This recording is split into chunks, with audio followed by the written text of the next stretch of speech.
दिग्विजय यूं तो बड़ी बड़ी बातें करता था छात्रों के लिए, मैं स्टूडेंट्स के लिए ये कर दूंगा वो कर दूंगा, लेकिन अपने टाइम में आंख फूट जाती है।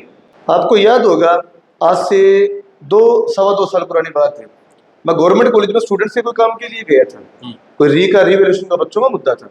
तो वहां जाने के बाद कम से कम 50-60 बच्चे मुझे घेर के खड़े होकर गवर्नमेंट कॉलेज के अंदर, मैं जिला प्रधान था उस समय ISO का, हिसार का। बोला भैया ये बाकी काम तो बाद में करवाना, हमारे कॉलेज में बहुत बड़ी समस्या चल रही है। मैं बोला क्या हुआ भाई? बोला भैया हमारे कॉलेज में एक मंत्री जी की बेटी आती है गाड़ी लेके। अच्छा, अनूप धाड़क की बेटी जब थार गाड़ी लेके आती चलो आपने नाम ले दिया, मैं किसी का नाम नहीं लेना चाहता था, मैं उनका लेवल नहीं मानता, क्योंकि 2 आदमी 10 गड्ढा काट के पानी बाहर के दर्शकों को अच्छे से पता लगे। हाँ, अब सीधी सी बात है, उनका नाम मैं यूं नहीं लेना चाहता कि मेरे लिए दुश्मन की कितने भी घटिया खराब हो, तेरे लिए तो वो बढ़िया थे ना, और तेरे लिए तो उन्होंने बहुत कुछ किया ना, गद्दार तो वो भी है, तेरा तो फर्ज नहीं बनता तुम लोगों को छोड़ने का, तेरे लिए तो बहुत काम करी उन्होंने, तो फर्ज का आदमी था, तेरे को अर्श में पहुंचा दिया उन लोगों ने। ठीक है, तो उसकी बेटी आती थी।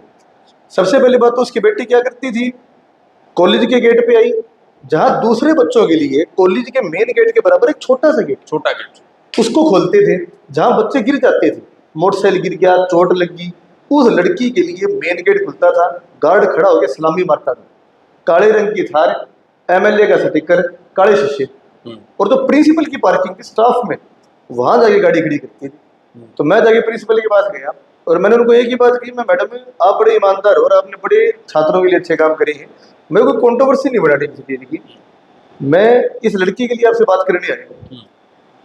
बोला कोई नहीं जी, मैं संज्ञान में लेती हूँ। मैंने अपना ज्ञापन दे दिया, वहां से मैं बाहर निकला, पता नहीं मैडम के अच्छे संपर्क थे क्या, पता दत्पा वालों की लगवाई भी होगी पुरानी। आधे घंटे के अंदर मंत्री जी के बेटे के मेरे पास फोन आ गया, उसका मैं नाम भूल गया, पता नहीं अनूप बड़े बेटे है क्या नाम है, अनूप के साथ रहते थे हम, तो इकट्ठे ही हम कार्यकर्ता होते थे, वीरेन है शायद है।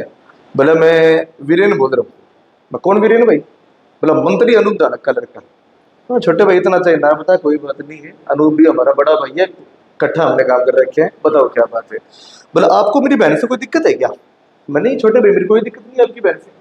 बोला तो आप वहां ऐसे कह रहे हो कि इसकी थार गाड़ी बाहर निकलवा दो। मैंने आपको गलत फहमी है, मैंने मेरी शब्दावली में, मैंने मेरे ज्ञापन के अंदर एक बार भी ये बात नहीं कही कि मैं किसी की बहन बेटी को कॉलेज से बॉडी को बाहर निकालना चाहता हूँ। मैंने हमेशा मेरे ज्ञापन में एक बात कही थी, इस कॉलेज में 5-10 स्टूडेंट पढ़ते हैं, 20 बच्चे गाड़ी लेके आते हैं और कम से कम 500 बच्चे मोटरसाइकिल लेके आते हैं, बाकी बच्चों की गाड़ी अंदर कर, मैं किसी को बाहर क्यों निकालूंगा भाई? द राइट टू इक्वालिटी जी, ये हमारा संविधान, हमारा फंडामेंटल राइट है। वो गेट अगर आपके लिए खुलेगा तो बाकी बच्चों के लिए खुलेगा। और छोटा मैं आपको राय देता हूँ छोटे भाई, इस चीज के अंदर मेरे पास आज पावर नहीं है और आज सरकार के अंदर हो, आज आपके फादर आज मंत्री है, आपको ऐसा काम करना चाहिए कि आप कहीं भी जाओ तो ये कहिए मेरा नेता जा रहे अनूप धाड़क का बेटा, तो युवाओं के छात्रों की आवाज उठते हैं। ठीक बात, आप वहां जाके एक काम करो, अपने बहन की गाड़ी को या तो बाहर निकलवाओ या बाकी बच्चों की गाड़ी को अंदर करवाओ, और आप ऐसी मिसाल कायम करो जैसे ही अनूप धाड़क के बेटे को इस बात का पता लगा, उसने बाकी सभी बच्चों की गाड़ी अंदर करवा दी। ये एक असली नेता होते हैं। बोला वैसा हमारी गाड़ी तो यूं ही जाएगी, पैर में दम जरूर के लिए, ठीक है छोटे भाई कोई दिक्कत वाली बात नहीं है। उसके बाद मेरे पास कई टेलीफोन आई, बोला जी इस मुद्दे को मत उठाओ। मैं मेरे लिए कोई मुद्दा ही नहीं है, ठीक है, बहन बेटी सबकी बराबर होती है जी। आप सिर्फ अनूप धाड़क की बेटी को बहन बेटी मान रहे हो, लेकिन मैं उस कॉलेज में पढ़ने वाली 3000 लड़कियों को बहन बेटी, उनके अंदर अनूप धाड़क की बहन भी, बेटी भी मेरी बेटी मेरी बहन है, लेकिन वो भी मेरी बहन है, हमारी बेटी है, समानता का अधिकार है, स्टूडेंट तो सब इक्वल है, नॉर्मल सी बात है। आप बाकी बच्चों को अंदर करवाओ, मेरे को काम ही नहीं करना। बोला ना भाई साहब, ना भाई साहब, कईयों के फोन है, मैं नहीं माना। अगले दिन जाके मैं कम से कम 300-400 बच्चे लेके प्रिंसिपल एक कमरे के अंदर घुस गया। मैं मैडम आपको सिर्फ मैं 1 घंटे का टाइम देता हूँ, अगर 1 घंटे के अंदर इसकी बेटी की गाड़ी या तो बाहर निकले या बाकी बच्चों की गाड़ी अंदर बढ़े, ठीक है। 1 घंटे बाद हमारी इतनी हिम्मत तो है नहीं, हम मंत्रियों से लड़ ले, दिग्विजय से लड़ ले। अब दिग्विजय यूं तो बड़ी बड़ी बातें करता था छात्रों के लिए, मैं स्टूडेंट्स के लिए ये कर दूंगा वो कर दूंगा, लेकिन अपने टाइम में आंख फूट जाती है कि तेरी पार्टी के तेरी मंत्री की बेटी अनकॉन्स्टिट्यूशनल अनऑथराइज तरीके से यूनिवर्सिटी कॉलेज के अंदर जा रही है, वो चीज भूल गया वो, ठीक है।